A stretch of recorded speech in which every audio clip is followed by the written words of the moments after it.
क्यों? नवद्वीप के एक संत थे सिद्ध चैतन्य दास बाबा, वो अपने शिष्य के यहाँ कलकत्ता आए थे, तो उनके लिए वह शौचालय बनवाया गया था और कुछ महीने उसमें बात किए थे उस घर में, तो उसी में जाया करते थे। इतने नामाभ्यासी थे कि उनके रोम कूपों से नाम निस्सरण होता था, वातावरण में व्याप्त हो गया था। आप देखेंगे कहीं भी आप जाएंगे तो कहाँ शांति स्वतः, तो पृथ्वी में संवेदनशीलता है, वातावरण में है। भूत भावन शंकर भगवती पार्वती के साथ एक बार भ्रमण में कहीं निकले, तो एक खाली जगह को देख करके उन्होंने प्रणाम किया। माँ पार्वती पूछी, कुछ तो यहाँ है नहीं, आपने क्यों प्रणाम किया? बोले, सैकड़ों वर्ष पूर्व इस स्थल पर एक संत हो गए कि भगवान नाम जापक थे। फिर कुछ दूर आगे बढ़े, फिर प्रणाम किया। बोले, यहाँ क्या है महाराज? बोले, कुछ 100 वर्ष बाद यहाँ एक संत होंगे, किसी जगह पर भजन करेंगे, इसलिए मैं प्रणाम किया।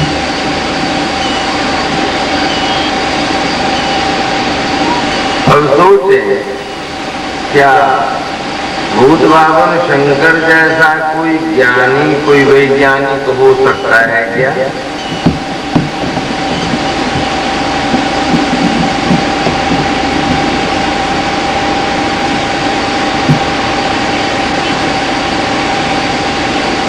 और उनकी ऐसी वृत्ति है भगवान नाम जापक के प्रति।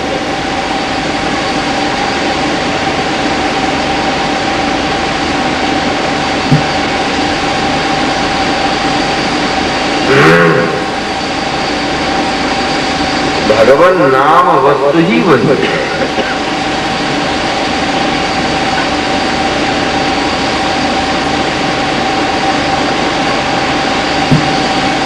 भगवान नाम जप करते करते स्वतः अनेक प्रकार के भावों का उदय होगा, अनेक प्रकार की वासनाएं शिथिल हो जाएंगी। पहले तो बहुत लोग बोलेंगे कि भाई क्या करें, जब भी माला हाथ में लेते हैं मन भटकने लगता है, तो क्या मन भटकेगा नहीं? आप अपने गंदे कपड़ों में गर्म पानी में सर्फ डाल करके कोई भी डिटर्जेंट पाउडर डाल करके उसमें कपड़े को धोगे तो उसके मैल कटेंगे नहीं। जब उस कपड़े को नीचे लाओगे उसमें से हटेंगे नहीं वो गंदगी। अब उस समय में कहने लगोगे भैया कि अरे गंदगी तुम क्यों हट रहे हो, वो तो ऊपर क्यों आएंगे, अनेक प्रकार की वासनाएं आएंगी, भागना शुरू कर देंगे, वो भी भ्रमित करते हैं। आप लोग बड़े प्रेम से भी बैठे हैं, कोई बंधन तो है नहीं, जब भी आग उठ करके चल दीजिए। लेकिन यदि मैं अभी कहूँ 4-5 ऐसे मुस्टंडे पहलवान आ जाए कि इन सभी श्रोताओं को 500 भाई इसमें, उस समय क्या मानसिक स्थिति होगी? तो जो मन हम सभी पर में अपना अधिकार जमाए हुए है, उस मन को आप भगवान नाम के द्वारा बांधने की क्रिया में लग जाओगे। जो भी राजा बना हुआ है उसे आप गुलाम बनाना चाहते हो, उसे फंसाना है। बुद्धिमानी से ऐसे नहीं फंसने वाला है। आप फंसाने जाओगे खुद फंस जाओगे। इसीलिए इसके फंसाने का टेक्निक है, वो सीखना पड़ता है, समझना पड़ता है। इसकी चाटुकारिता करनी पड़ती है। साधारण से व्यक्तियों की चाटुकारिता आप करोगे, और ये तो बहुत बड़े साम्राज्य का अधिपति है, इसकी मनौती आप न करोगे।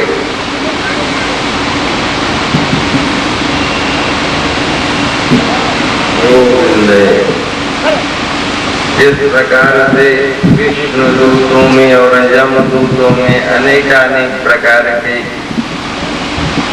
विशुद्ध धार्मिक वार्ता, विशुद्ध धार्मिक वार्ता से भागवत धर्म की वार्ता, यमदूतों के द्वारा साधारण धर्म और विष्णु दूतों के द्वारा भागवत धर्म।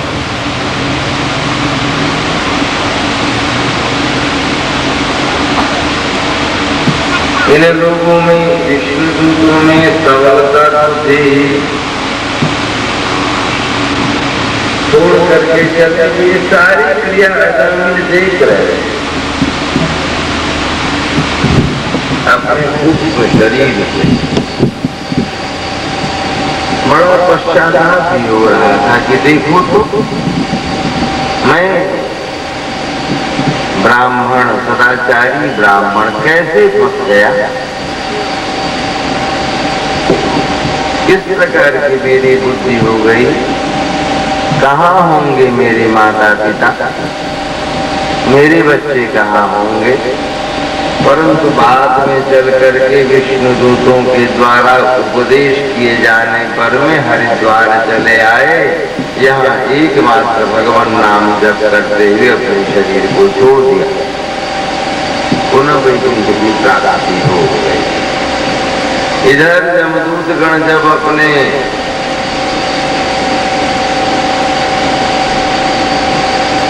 शासक के पास, अपने राजा के पास पहुंचे तो सारी घटना सुना दिए। बोले प्रभु मैं तो समझता था कि आप ही शासक हो, आप ही सब कुछ हो, परंतु क्या आप उससे भी कोई बड़े हैं। बोले हाँ हैं, स्वयं भगवान है हमसे बड़े। तो ये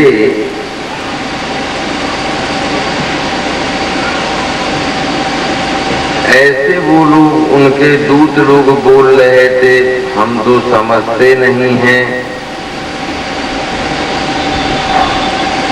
उनसे भिड़ गए थे, परंतु उनका बड़ा ही तेजोमय ये स्वरूप। बोले अच्छा किए, मारे जाते तुम लोग। ऐसे बड़े भगवान के पार्षद बड़े क्षमाशील होते हैं, दयालु होते हैं।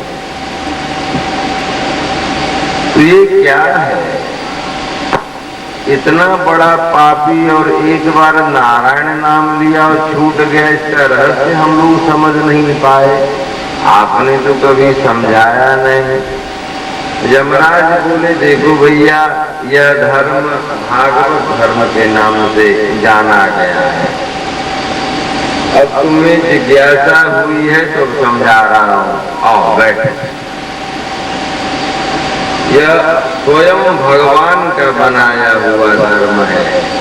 धर्मं तो साक्षात भगवत प्रणीतम, न वै विदुः ऋषयो नापि देवा, न सिद्ध मुख्या असुरा मनुष्या कुतश्च विद्याधर चारणादय। यह स्वयं भगवान के द्वारा निर्मित धर्म है, यही सनातन धर्म है।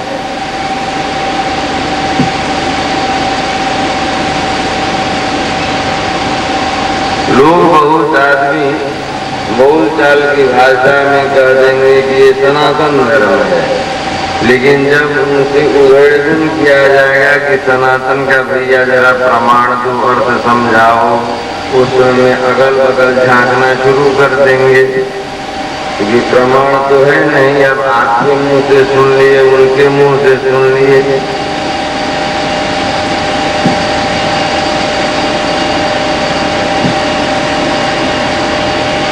किसी भी वस्तु को बोलने के बाद ज्ञान प्राप्त करने के साधन 5 मुख्यतया माने जाते हैं। शब्द, प्रत्यक्ष, अनुमान, उपमान, आर्ष। प्राचीन ऋषि महर्षियों की वाणी फिर आकर के शब्द पर ही आ जाते हैं, इसलिए 4।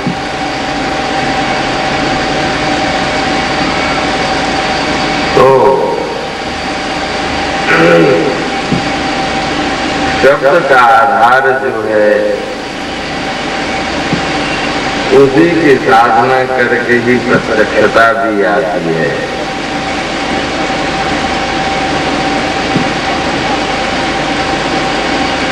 यहाँ यमराज ऋषियों में से आते हैं।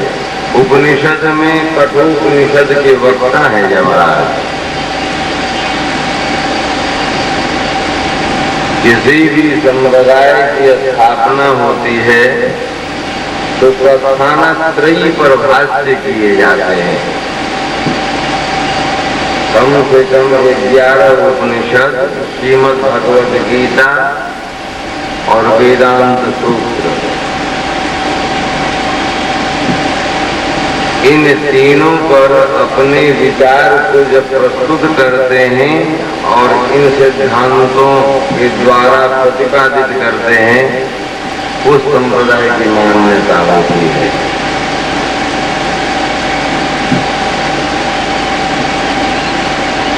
वैसे संप्रदाय नहीं बन जाते। आजकल संप्रदाय शब्दों की झड़ी लगी हुई है, उसको बड़ा ही विचित्र भावनाओं से युक्त किया जा रहा है। पढ़े लिखे मूर्खों के द्वारा बड़ी विचित्र बात है।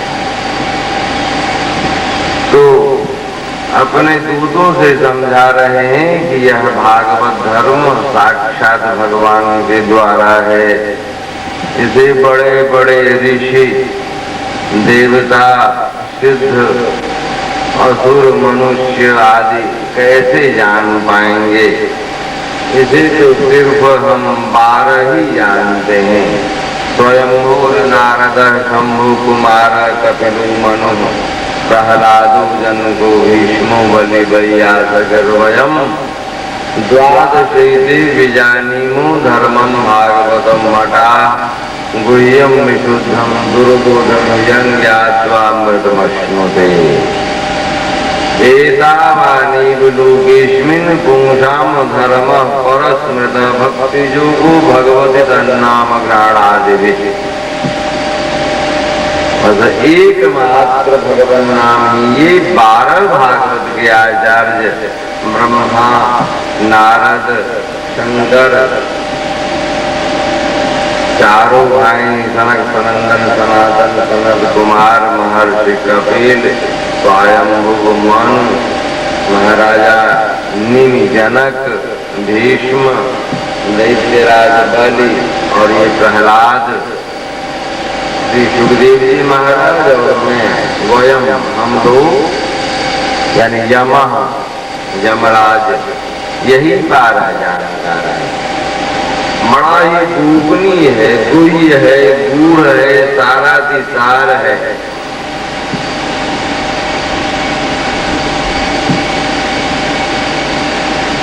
इसमें उपसंहार करते हुए कहते हैं कि इस जगत में सबसे बड़ा धर्म वही है कि भगवान नाम को स्वीकार करके भक्ति योग के माध्यम से श्री गोविंद की आराधना की जाए। कठोपनिषद में भी इसी परम सत्य को नचिकेता को समझाए हैं।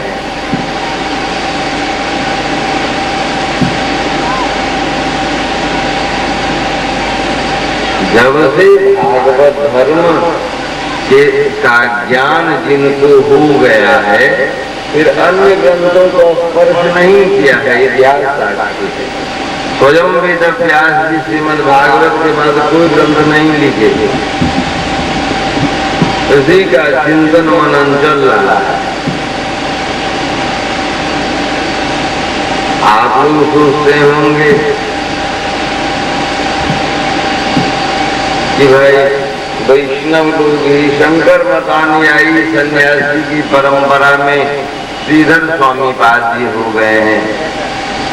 श्रीधर स्वामी पाद जी आदि टीकाकार हैं श्रीमद् भागवत जी के।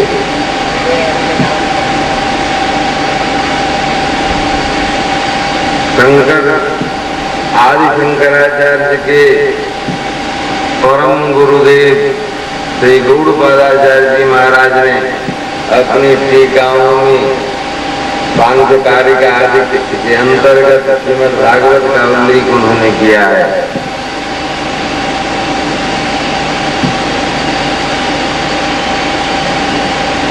ये भागवत धर्म सार्वभौम धर्म है, ये किसी विशेष संप्रदाय का नहीं है, ये समस्त जीवों के लिए बनाया गया है।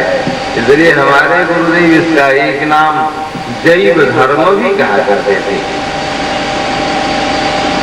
जीव का विशेषण है जैव, यह जैव धर्म है, संपूर्ण जीवों का अधिकार है। देखें, सेतु बंधन का कार्य चल रहा है। एक गिलहरी श्री राम एक शिला पर बैठे हुए हैं, बड़े स्नेहिल नेत्रों से बंदर भालुओं को देख रहे हैं। एक गिलहरी किनारे में पानी में अपने शरीर को डुबो देती है।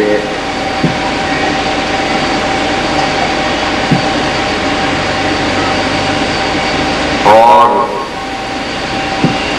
फिर बालू में लिपट करके फिर अपने शरीर में लगे हुए बालू को झाड़ देती है। यह क्रिया कुछ देर तक देखने के बाद लक्ष्मण जी से बोले कि लक्ष्मण भैया देखो, ये छोटा सा कोई बंदर भालू पांव दे देंगे, किसी पत्थर की चोट आ जाएगी तो दिक्कत हो जाएगी, मर जाने की संभावना है, उसे लाओ। तो लक्ष्मण जी आचार्य तत्व है, आचार्य का काम है कि समस्त जीवों को गोविंद के चरणाश्रित कैसे हो यह कार्य करना है। गिलहरी को उठा करके ले गए, अपने हाथों पे रख के उससे पूछे क्यों ऐसे करती हो? बोले प्रभु ये कभी न कभी तो जाएगा, अभी आपकी प्रसन्नता के लिए सेवा कार्य की व्यवस्था हो रही है, हमसे तो हो नहीं पाएगा, तो एक बूंद ही मेरे द्वारा किए गए कार्यों में समुद्र के एक बूंद का ही यह बालू शोधन तो कर लेगा, उतनी तो व्यवस्था हो जाएगी, वो सेवा तो मेरी हो जाएगी। श्री राम रोने और अपने स्नेहिल हाथों से उसको सहला दिए। हमारे पूर्वाचार्यों की ऐसी मान्यता है कि गिलहरी के ऊपर जो कुछ उजलापन जैसा अंगुली के चिन्ह है वो श्री राम के द्वारा आशीर्वाद स्वरूप है। हम जहाँ हैं जैसे हैं अपने सहज भाव से उनके चरणों में निवेदन करें।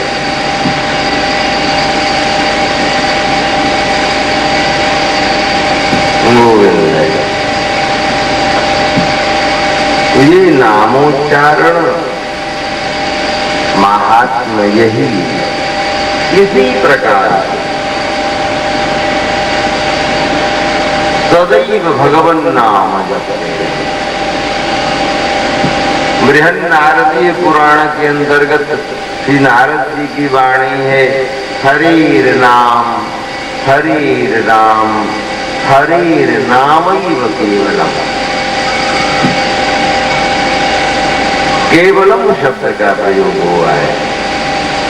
गोस्वामी जी ने भी कलियुग केवल नाम आधारा। क्यों भाई केवल केवल शब्द का क्यों प्रयोग किया गया?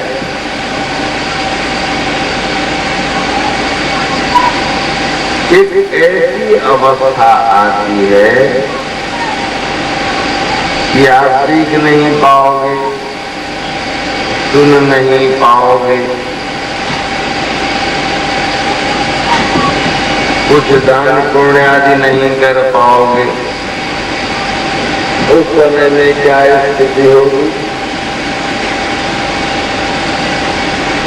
तो यदि भगवान नाम जपते रहे जीवन में, तो उस समय में नाम स्वतः कृपा करके आप में उच्चरित हो जाएंगे।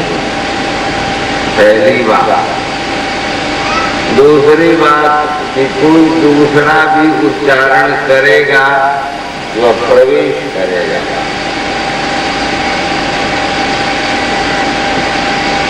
यह अन्य वस्तुओं में व्यवस्था नहीं है।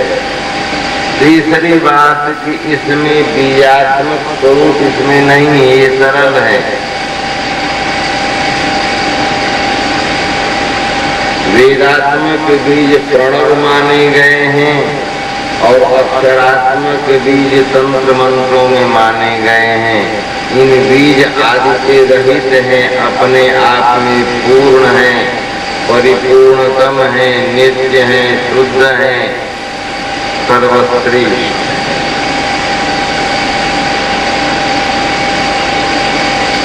इन्हें भगवान नाम को किसी अन्य की अपेक्षा नहीं है, स्वयं भगवान की भी अपेक्षा नहीं है। अपने आप में सर्वतंत्र स्वतंत्र हैं। भगवान को अपने नाम की अपेक्षा है, भगवान नाम को भगवान की अपेक्षा नहीं है। राम सकहि नाम गुण गाय।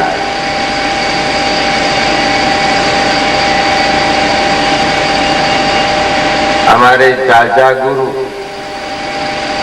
बाबा शिव स्वार्थी अभागुनाथ जी महाराज जो 27 वर्ष की अवस्था में अपना शरीर छोड़ दिए, एक भजन गाया करते थे। गाने रे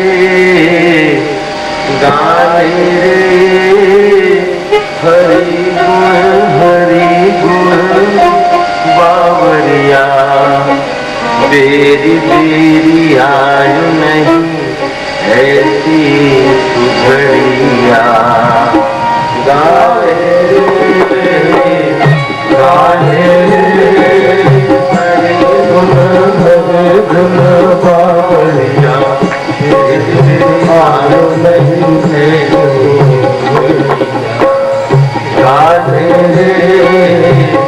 गाने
मानव कथन पाके जीवन कथन पाके जीवन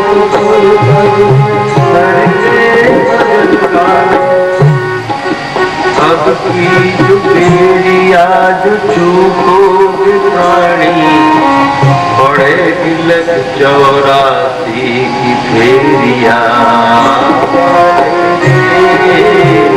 काले हरि गुण बावरिया तेरी बेरिया नहीं ऐसी सुगड़िया काले काले हरि गुण बावरिया नहीं ऐसो सुगड़िया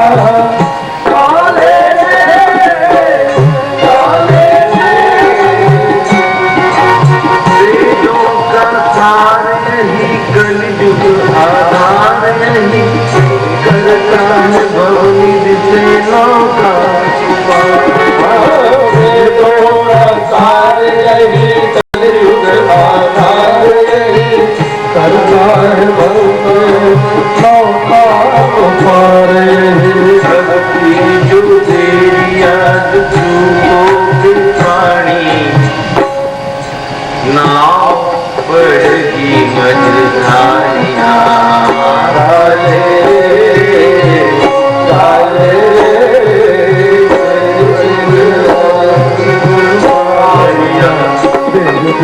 आयु रही सुगड़िया काले काले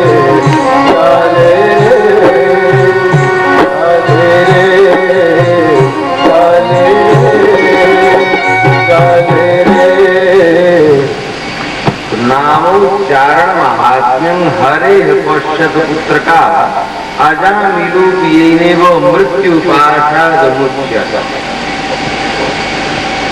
यह अपने पुत्र को बुलाए गए यह नामाभास है। आज चर्चा हुई थी नामापराध नामाभास शुद्ध नाम विशुद्ध नाम यह नामाभास।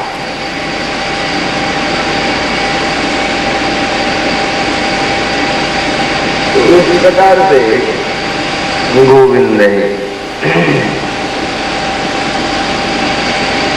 एकमात्र नाम ही ऐसे आश्रय हैं, कुछ नहीं करना पड़ेगा, कोई विधि नहीं, कोई विधान नहीं, बस भगवान नाम लेते रहे। इस प्रकार से अपने शिष्य को समझाते हुए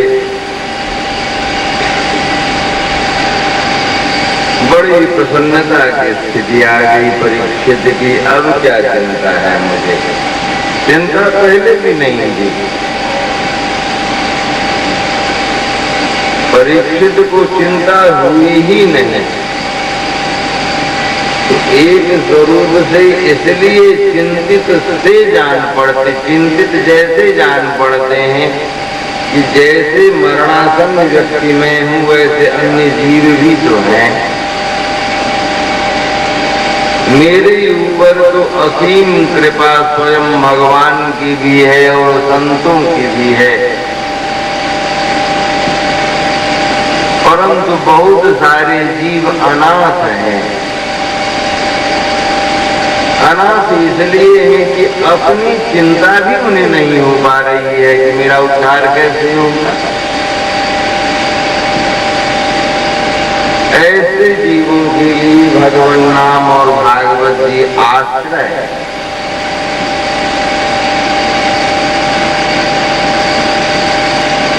इसलिए अनेक प्रकार के व्रत आदि से कुछ नहीं होना है, एकमात्र भगवान नाम से ही सब कुछ हो जाएगा।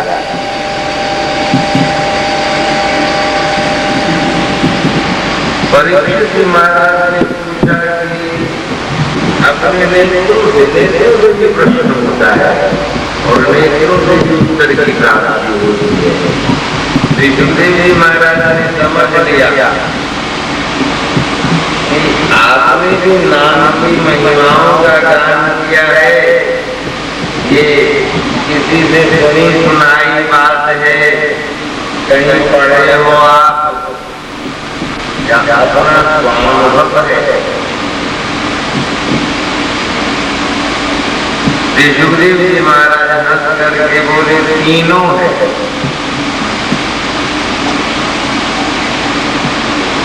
ये आर्षवाणी है। इतिहास पुण्यम भगवान कुंभ संभव कथया मास मलय आसीनो हरिहृदय। महर्षि अगस्त्य के द्वारा मलय पर्वत पर जिस समय आसीन थे और भगवान की पूजा कर रहे थे उस समय यह कथा मुझे सुनाए।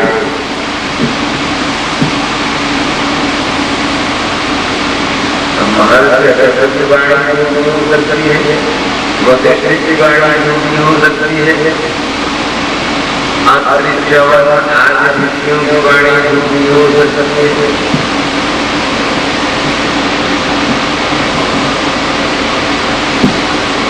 और अनुभव किया मैंने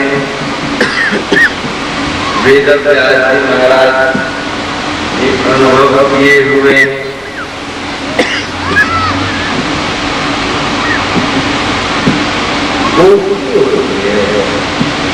ऋषियों की गोष्ठी प्रत्येक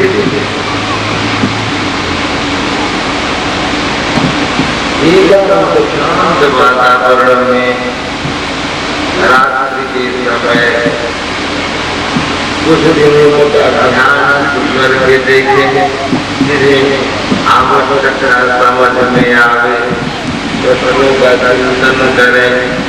मध्य रात्रि में देखें क्या स्थिति होती है, अनुभव प्रयोग करें।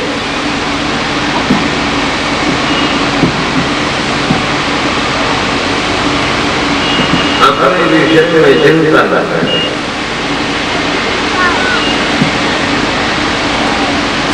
अब दक्ष के द्वारा भगवान की स्तुति की गई। महाराज दक्ष के द्वारा स्तुति होने पर में यह बजाय की व्यवस्था हो। शादी किया उन्होंने।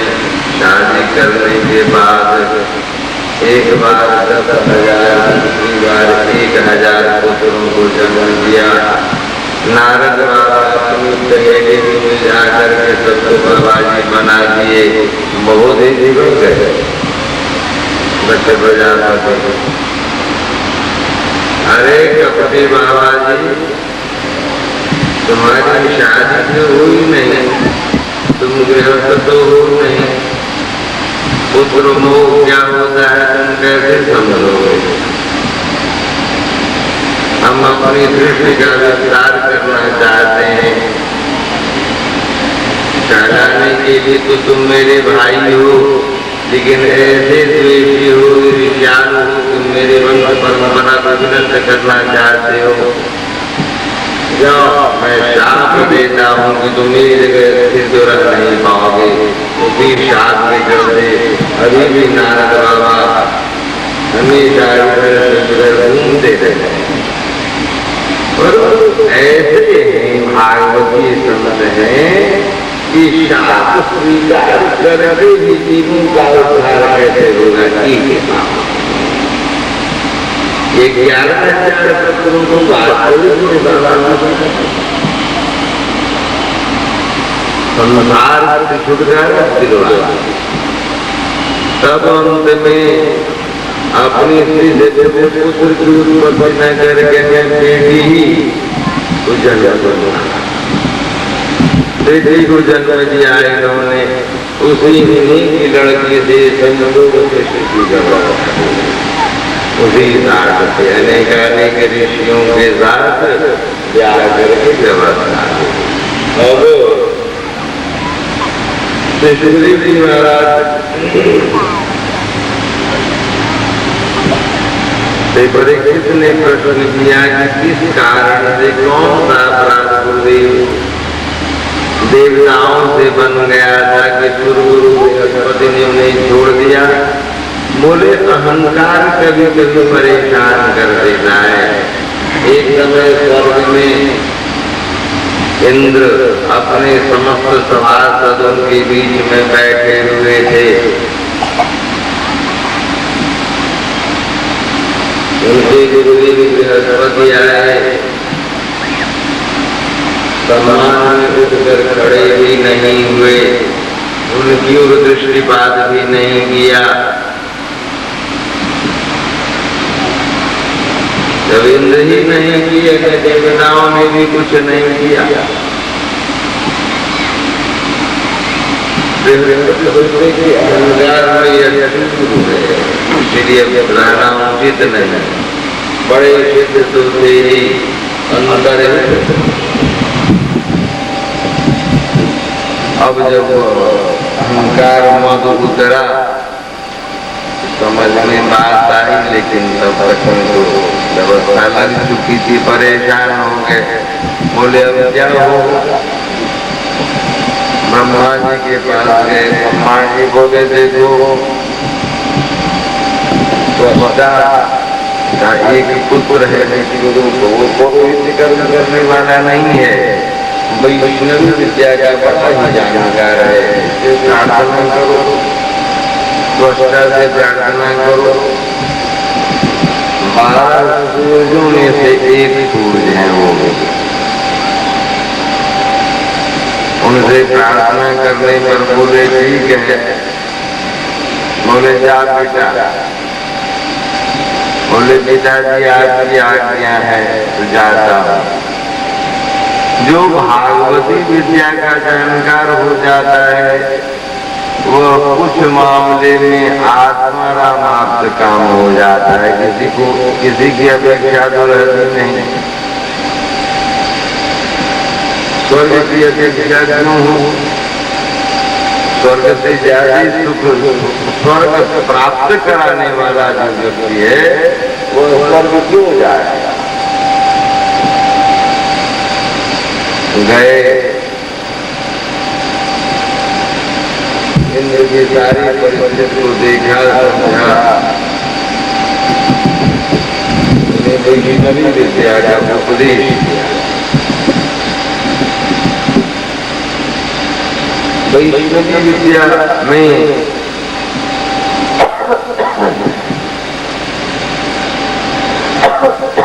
भगवान नाम के ही माध्यम से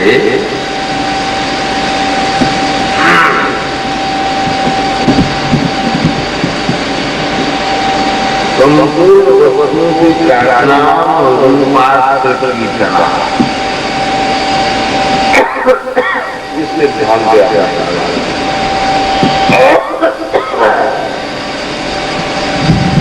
देखो अपने बुद्धि, इंद्रिय, मन, प्राण आदि को भगवान के नाम, उनके आभूषण, उनके अस्त्र और पार्षद, ये सभी दिव्य हैं, एक तत्व है। इनके स्मरण करने से, इनका चिंतन करने से संपूर्ण आपत्तियों का विनाश हो जाता है। सर्वापद्यो हरेर नाम रूप ज्ञान आयुधानिनः बुद्धि इंद्रिय मन प्राणान पाशुपार्षद यथा ही भगवानेव वस्तुतः सदसच्चयत् सत्येनानेन न सर्वयाम गुणाशुभवः। हर जगह वही, यही भागवत है।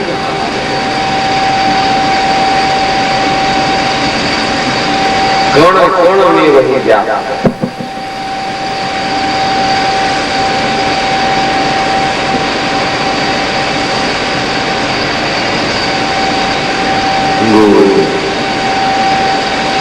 इसको समझाइए ये विश्वरूप का मातृकुल असुर कुल में था, इसलिए यज्ञ करते समय असुरों को भी खाद्य सामग्री दे दिया करते थे। समय पाकर के बोली तो बड़ा विचित्र काम हो रहा है, मेरी चीज से असुर भी पुष्ट होते चले जा रहे हैं। झट से तलवार लेकर के उनके सर को काट दिए। अब सर काटने के पश्चात तो हाहाकार हो गया, बच्चा परेशान हो गए। उन्होंने एक यज्ञ किया, यज्ञ में मंत्रों के माध्यम से एक विराट शरीर की कामना की संकल्प किया, जो संपूर्ण देव कुल को अपने आगोश में ले लिया, आवृत कर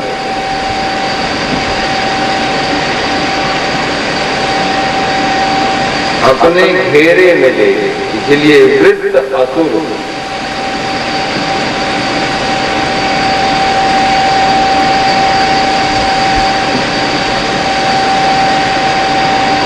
बड़ा विराट शरीर हुआ। इंद्र को मारने की व्यवस्था हो गई। घबरा करके इंद्र जब गए, भगवान से प्रार्थना किए, बोले महर्षि दधीचि के पास जाओ, एक बार उनके प्रति तुम अपराध कर ही चुके हो,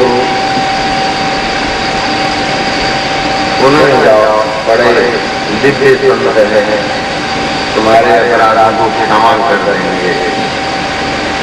क्योंकि महर्षि दधीचि देवासुर संग्राम जो पहले हो चुका था, देवतागण सोचे कि भाई ये दिव्यास्त्र जो मेरे पास हैं, ये कभी कभी ऐसा भी होता है कि असुर लोग आक्रमण करके स्वर्ग पर विजय प्राप्त कर लेते हैं। तो वो भी जो जानकार है दिव्यास्त्रों के, उनके हाथ लग जाने से मेरी ही संपत्ति मेरे विरुद्ध प्रयोग में आ जाएंगे, इसलिए उस जगह छिपा दिया जाए जहां उनका ध्यान न जा सके। महर्षि दधीचि के पास में छिपा दिए। उनकी पत्नी बोली क्यों रख ली? बोले देवता आए थे, बोले कि कुछ दिनों के लिए रख रहा हूँ। बोले अरे बड़े धूर्त होते हैं देवतागण, अपने काम निकालने में बड़े माहिर होते हैं। अब आपको तो किसी से दुश्मनी नहीं है, और सूर्य राक्षस ये लोग भी आकर के आपके सामने सिर झुकाते हैं, वो बिगड़ जाएंगे ना। बोले मैं क्या करूं, चरण में आए हुए व्यक्ति को छोड़ दूं? पत्नी चुप हो गए। बहुत दिनों तक प्रतीक्षा करने पर भी नहीं आए थे, क्यों आए? अब इन्हें भजन करने में भी परेशानी हो रही है। बोले अब क्या करो? बोले इससे एक चीज है, आप जल लाओ, आप बैठो, हवनादि क्रिया करके जल को अमृत किया, और उस जल में समस्त दिव्यास्त्र को दे करके मंत्र के माध्यम से उनकी सारी शक्तियों को उस जल में निचोड़ दिया। उस जल को पान करके अपनी हड्डियों में समाहित कर दिया।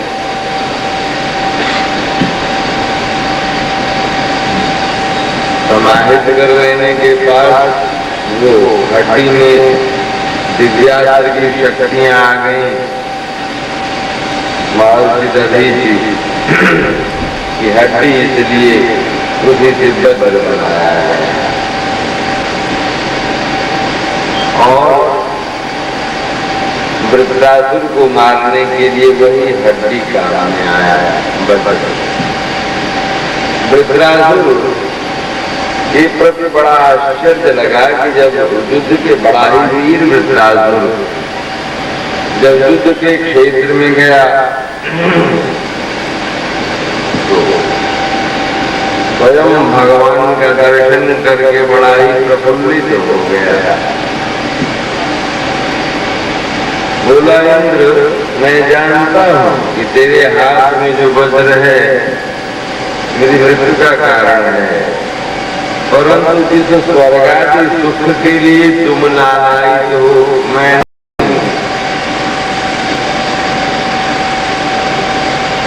क्योंकि इसका अनुभव है मुझे।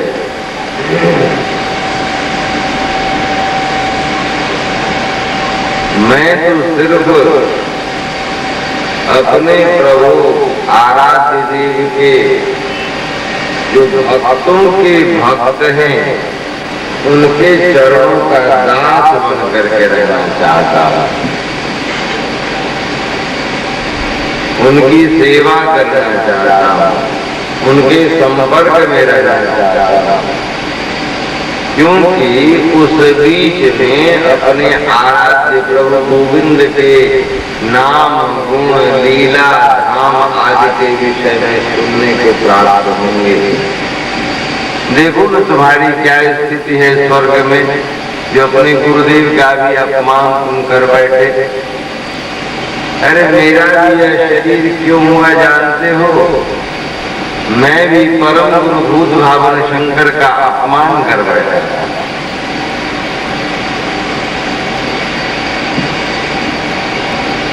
और तुम्हारी सहायता करने के लिए हमारे आराध्य आए हुए हैं, इसकी चिंता मुझे नहीं है। मुझे तो खुशी है कि तुम उनके द्वारा बनाए गए भ्रमजाल में फंसे हुए हो और इस समूह शरीर से मेरा उद्धार कर अपने शरण में वो ले लेंगे। कृपा मेरे ऊपर होगी, तुम्हारे ऊपर नहीं होगी। लेकिन थोड़ी सी भी यदि तुझमें भी बुद्धि हो तो हमारे तुम्हारे साथ जो मेरे प्रभु है उनके चरणों में गिर जाओ। 4 श्लोकों में अपनी भावना को निवेदन किया। विशुद्ध भागवत धर्म का क्या था? वृत्रासुर देवता का विरोधी नाटकीय रूप में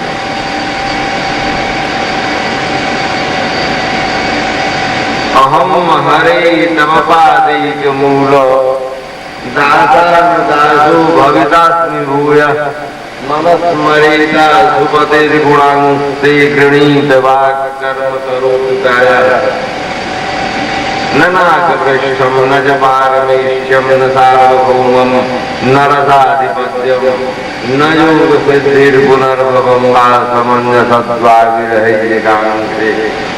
मुझे स्वर्ग राज्य की कामना नहीं है प्रभु, मुझे चक्रवर्ती राजा की कामना नहीं है। इस ब्रह्मांड का सर्वश्रेष्ठ पदवी ब्रह्मलोक में ब्रह्मा की पदवी है, उसकी भी कामना नहीं है।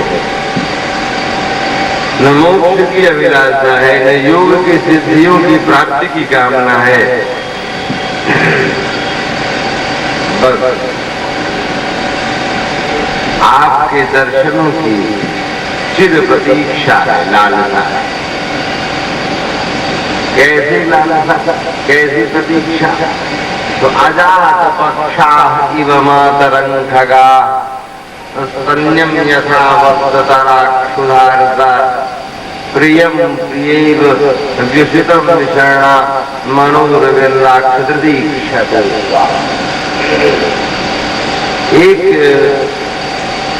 अभी पक्षी का जन्म हुआ है, वह उड़ नहीं सकते पक्षी, उसके गहने अभी ऐसे नहीं हुए हैं, पंख नहीं हुए हैं कि उड़ करके वो भोजन कर पावे, घोंसले में है। उसकी माँ उसे छोड़ करके दूर गई है अपनी चोंच में दाना लाने के लिए, अपने बच्चे को दे पाने के लिए। भूख से व्याकुल है, पक्षी की चहचहाहट चल रही है, व्याकुलता चल रही है, अपनी माँ की प्रतीक्षा कर रही है। वैसे ही प्रभु उसी पक्षी के समान मेरी भी प्रतीक्षा आपकी प्रति। एक भूखा बछड़ा जो भूख से व्याकुल है और अपनी गैया मैया के दूध पर में ही रह सकता है। वह गैया घास करने के लिए गई हुई है, बहुत देर हो गए हैं, भूख से व्याकुल होकर के बाँ करके माँ को बुला रहा है वो बछड़ा।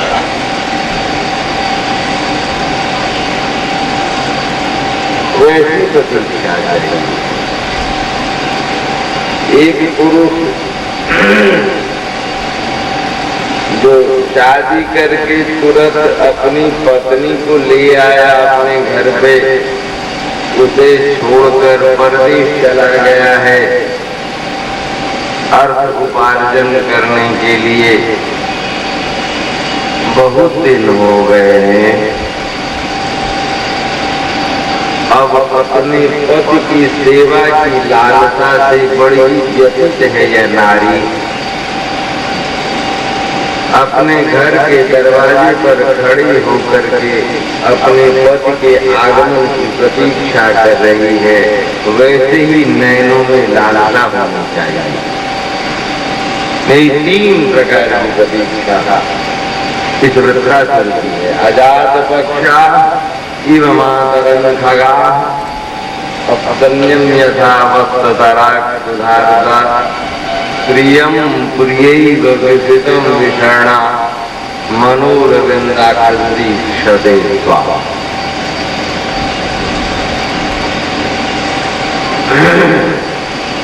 चौथे श्लोक में ममोत्तम श्लोक जनेषु सख्यम संसार चक्रे भ्रमत स्वकर्म।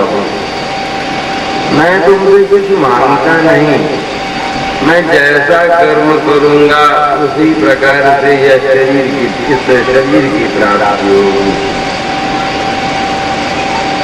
मैं यह नहीं मानता कि मुझे मानव शरीर ही दो। अपने कर्म के आधार से प्रभु जिस योनि में जाऊं, लेकिन हर योनि में संबंधी तो होंगे ही।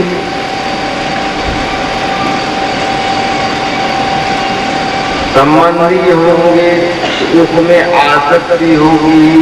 तुम्हारी माया से ऐसी कृपा करना कि वो आसक्ति उनमें न हो करके तुम्हारे श्री चरणों में आसक्ति हो और तुम्हारे भक्त के चरणों में आसक्ति हो। हमारे परमाचार्य श्री नरोत्तम ठाकुर महाराज ने भी यही कहा है। मोने आनंद बल हरि भजतु नामम श्री गुरु वैष्णव पदे मजाइया। ममोत्तम श्लोक जनेषु सख्यम संसार चक्रे भ्रमत स्वकर्मभिः त्वन्मायया आत्मजदारगिः स्वासक्तचित्तस्य नाभूयात्। इस प्रकार से स्तुति करके मानसिक रूप से अपने हृदय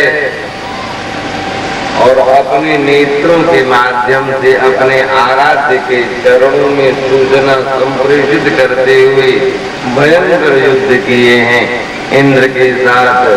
और इंद्र को भी बहादुरी के विषय में कहना पड़ा भाई, बड़े वीर भक्त चाहे जिस किसी योनि में जाए बड़े वीर होंगे। भक्त कायर नहीं होते और कायर जो होंगे वो भक्त हो ही नहीं पाए। दोनों बात है।